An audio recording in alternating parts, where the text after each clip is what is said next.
إن الحمد لله. Indeed, all praise is due to Allah. We praise Him, seek His assistance, and ask His forgiveness.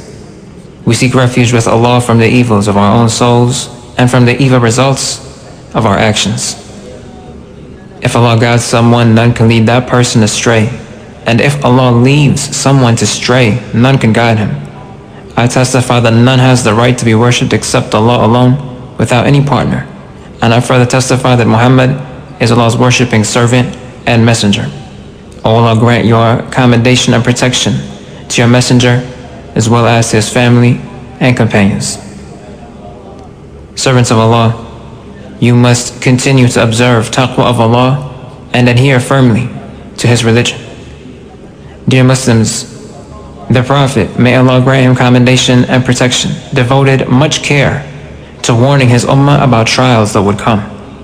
He offered the utmost of sincere counsel to his followers, and he clearly explained how they must protect themselves from such trials and the dangers they bring.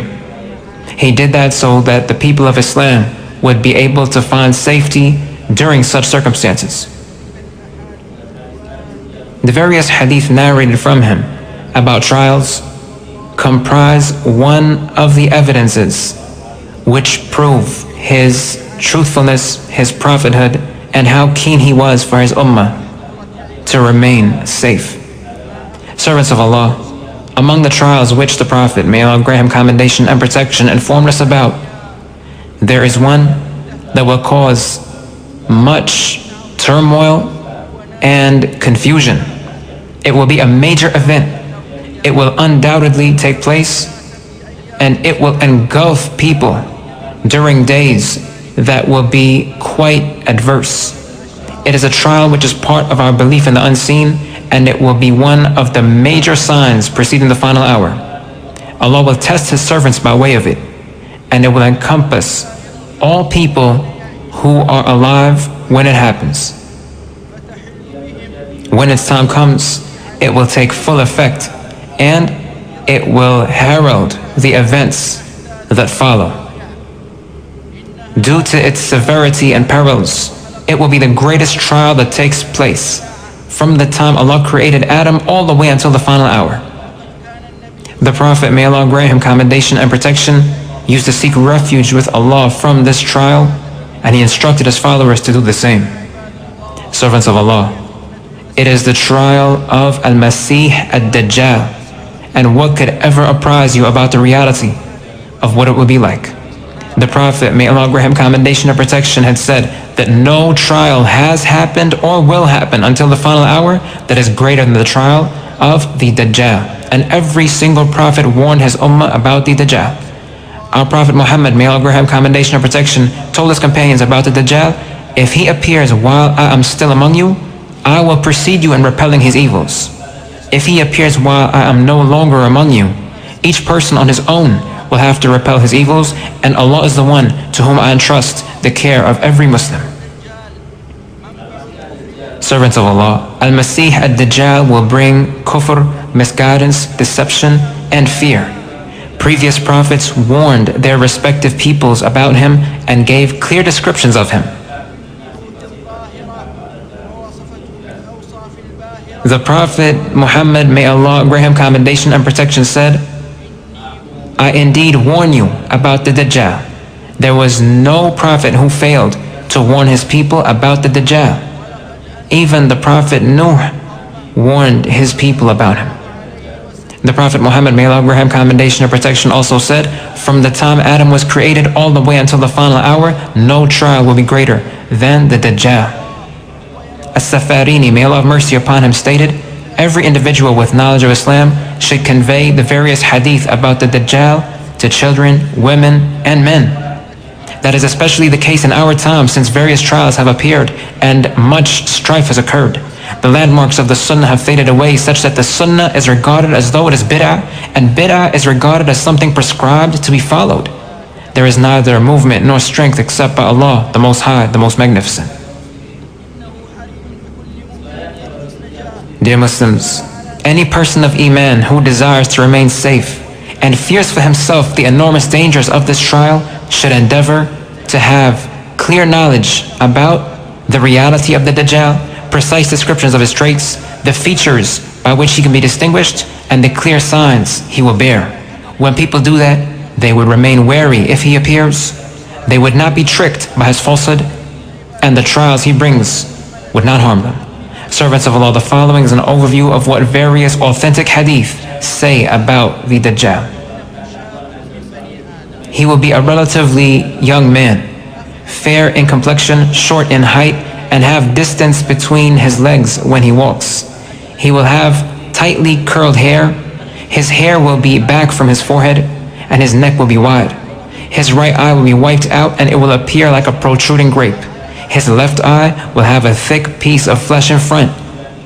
The word kafir will be written between his two eyes, and every Muslim will be able to read it, whether lettered or unlettered. He will not be able to reproduce. He will emerge due to an intense instance of anger. He will come from the direction of the east, from Khurasan. 70,000 of the Jews from Asbahan will follow him, and they will be wearing prayer shawls. People will flee to the mountains to escape from him. He will traverse the entire earth and enter every land except for Makkah and Al-Medina. Allah has prohibited him from entering those two lands, and there are angels guarding them. Among the ways in which Allah will test people is that He will allow the Dajjal to perform certain extraordinary feats which will leave minds perplexed. He will first claim to be a prophet and then claim to be Allah. Among the things narrated about the Dajjal is that he will have with him a garden and a fire, but his garden will actually be a fire, and his fire will actually be a garden. And he will also have with him rivers of water and mountains of bread. He will instruct the sky to rain, and it will. He will instruct the earth to grow its produce, and it will. Treasures of the earth will follow him. He will traverse the earth with speed like that of clouds, being driven by winds. Among the trials he will bring is that he would come to a people, present his call to them, and they would accept it.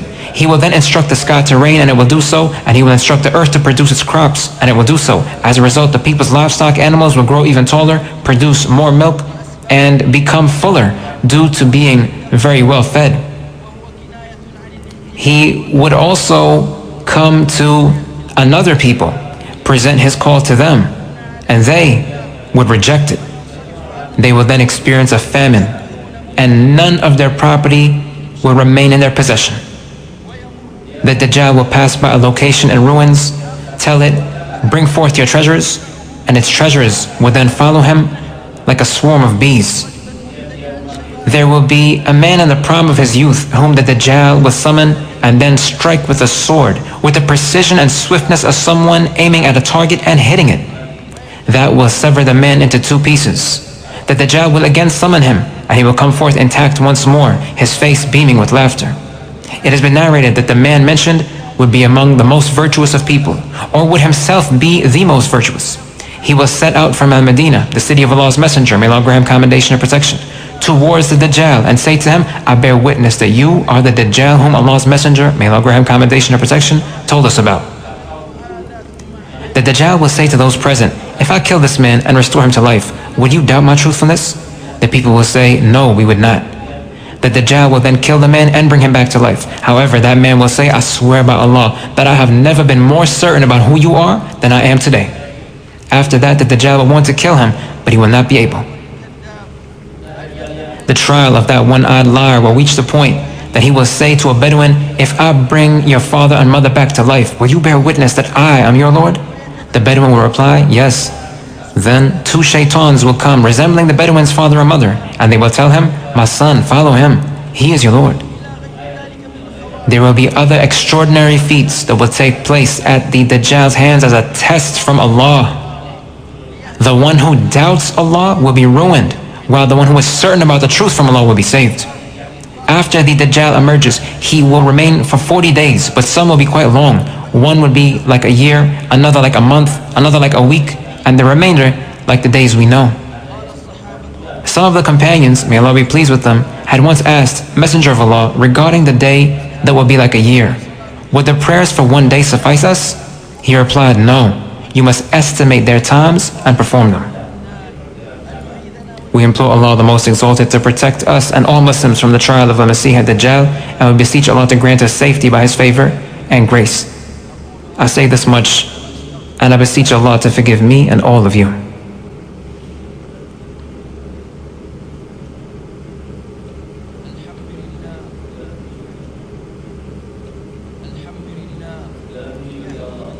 All praise is due to Allah. He guides those whom He wills to a straight path. He is the one whose guidance we must seek. I bear witness that none has the right to be worshipped except Allah alone without any partner. He is the one who has complete control and ownership of all creation. I further bear witness that our Prophet Muhammad is Allah's worshipping servant and chosen messenger. O Allah, grant your commendation and protection to your Prophet as well as to his family, companions, and all who continue to follow their path. Servants of Allah, you must observe taqwa of Allah and seek refuge with Him from all trials. None attain safety except those whom Allah grants safety. Additionally, you must realize that one of the most important things for us to know about the Dajjal is how to remain protected from the trials that will come when he emerges. The Prophet, may Allah grant him commendation and protection, informed his ummah about what would save people from the evils of the Dajjal. Firstly, remaining steadfast and adhering to Allah's religion, firmly holding on to the Quran and Sunnah, and having knowledge of Allah's sublime names and attributes, since there is none who shares those with Him. The Dajjal is a human being who will eat and drink. In contrast, Allah is exalted above such things. The Dajjal will be blind in one eye. In contrast, Allah is not one-eyed or blind in any way. People will see the Dajjal when he emerges. In contrast, no human can see Allah in this life. Thus, we can understand that the correct course to follow is bearing in mind that Allah is perfect in every way and He has no defects whatsoever. This is what must be borne in mind when people become confused as a result of the extraordinary things that would happen at the hands of the Dajjal. Secondly, seeking refuge with Allah from the trial of the Dajjal, especially during prayers. The Prophet, may Allah grant him commendation and protection, said, after any one of you finishes saying the tashahhud, he must seek refuge with Allah from four things. He should say, O Allah, I seek refuge with you from the torment of the hellfire, the torment of the grave, the trials of life and death, and the evils of the trial of Al-Maseeh Ad-Dajjal. Thirdly, learning the various hadith from the Prophet, may Allah grant him commendation and protection, in which he explained the Dajjal's features, time of emergence, location, and how to remain protected against him. Fourthly, memorizing ayat from Surah Al-Kahf. This is based on the statement of the Prophet, may Allah grant him commendation and protection. If someone memorizes 10 ayat from the beginning of Surah Al-Kahf, he would be protected from the Dajjal. If one reads those ayat in the presence of the Dajjal, that person would be protected against him. An-Nawawi, may Allah have mercy upon him, commented that the reason for this is due to the extraordinary occurrences mentioned at the beginning of that surah. If a person contemplates them, he would not be deceived by the Dajjal. Fifthly, focusing on the hereafter, avoiding an excess of permissible things in this world, and cautioning others about being deceived by this life. The most significant thing by which the Dajjal would deceive people is the things of this world. He will give them the temporary luxuries they desire in exchange for having them bear witness that He is their Lord. There are many instances we can find today in which people sell their religion, giving it up in exchange for trifling possessions of this temporary world. Thus, what would happen if the Dajjal came to such people? Do you think they would remain steadfast in adhering to the truth? Sixthly, opposing what the Dajjal says and staying away from him. Anyone who encounters him must not obey him and must not be tricked by him. Allah's Messenger, may Allah grant him commendation and protection, said, I have better knowledge about what will be with the Dajjal than he himself does. He will have with him 2 flowing rivers. One will look like clear water, and the other will look like a raging fire. If anyone witnesses that, he must go to the river that looks like fire, close his eyes, lower his head, and drink from it, because it will actually be cold water. A person of Iman must flee from the Dajjal, not look forward to encountering him, and not expose himself to the Dajjal's trials. If one hears of the Dajjal's emergence, he should strive to stay far from him because of the doubts he will cause, confusion he will spread, and extraordinary events that Allah will allow to happen at his hands. He will come to a person who thinks himself to be steadfast and firm in his Iman, but that person will end up following him. The Prophet, may Allah grant him commendation and protection, said, if anyone hears that the Dajjal has emerged, he must stay away from him. I swear by Allah that a man who thinks himself to have Iman will go to the Dajjal and then end up following him due to the doubts he will spread. With that being said, there is something we should contemplate. The Prophet, may Allah grant him commendation and protection, forbade going to soothsayers, fortune tellers, witchcraft practitioners, and others like them. He also forbade asking them anything or believing anything they say. However, there are satellite channels devoted to things like black magic, witchcraft, and deception.